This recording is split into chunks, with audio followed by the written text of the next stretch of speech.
Hello les amis, je vous retrouve pour une nouvelle vidéo sur le football français, plus précisément sur la Coupe de France.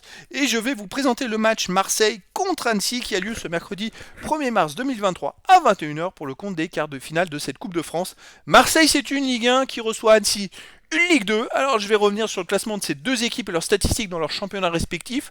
On verra les meilleurs buteurs et les meilleurs passeurs de ces deux équipes. On verra également les 10 derniers résultats. Ça c'est très important, ça nous permet de déterminer la forme du moment. Et on terminera par les compos d'équipe pas possible avec les tactiques éventuelles. Bon, tout ça, c'est subjectif, ça peut changer d'ici le début de la rencontre, mais ça nous permettra d'avoir une idée, une tendance à ce match.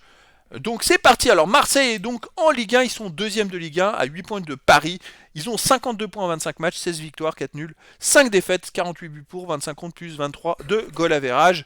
Donc Marseille est dans le haut du classement. Attention, Annecy de son côté est 10ème de Ligue 2, dans le milieu du classement, avec 32 points en 25 matchs, 8 victoires, 8 nuls, 9 défaites, 28 pour, 28 contre, 0 de goal average.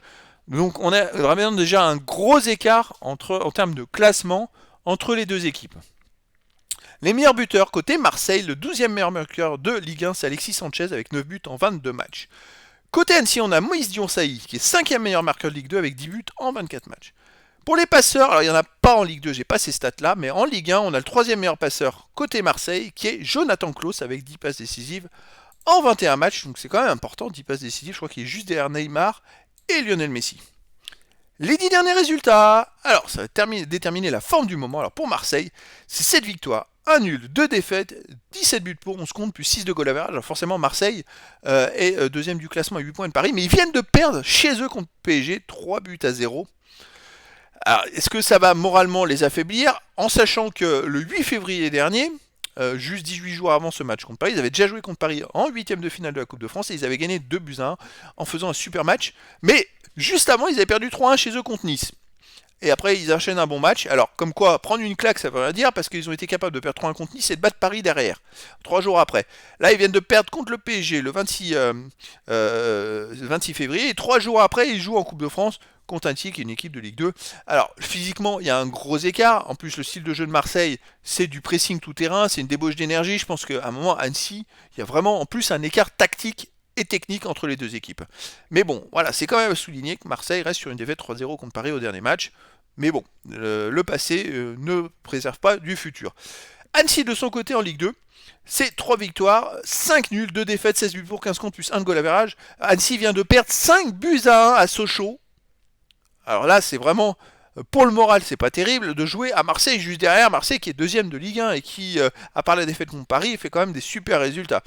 Après, on va regarder à l'extérieur, ils ont fait un partout à Laval, un partout au Paris FC, ils ont perdu 3-2 à Saint-Etienne, 2-2 à Pau, 1-1 à Belfort, 2-2 à Valenciennes. Alors sur les 10 derniers matchs, ils ont quand même joué 7 fois à l'extérieur. Sur les 7 fois, eh ben les amis, je regarde le nombre de défaites, ils ont fait 2 défaites.